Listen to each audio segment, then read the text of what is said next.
Ești pregătită? Da. Deschide ochii! Wow! Ce tare! Dar măcar unul e tortul. Că eu am luat. Wow! Mersi, mami! Hai să cântăm. Hai să băgăm muzică, ia tu. Hai, dăm manele. Vopsește. Dacă se vopsește, că nu știu.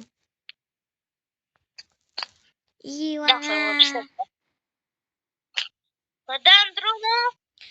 Stai că cred că mai decorez eu cu niște luminici, ok? Da. Dacă... Eu ce fac cu asta? Nu știu, vrei să cânti tu? Da. Îl cânt eu la mulți ani. Hai. Hai. Gata? Da. Stai un pic. Mulți ani, Andreea. Așa, gata. Hai. Așa să te.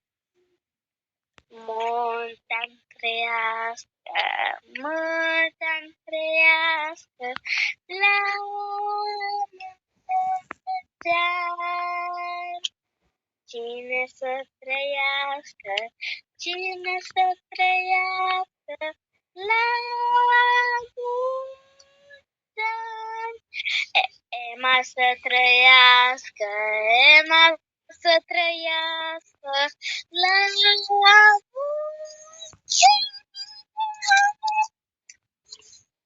Yay! Bună ți-o dorință! Ce? Bună ți-o dorință! Ok.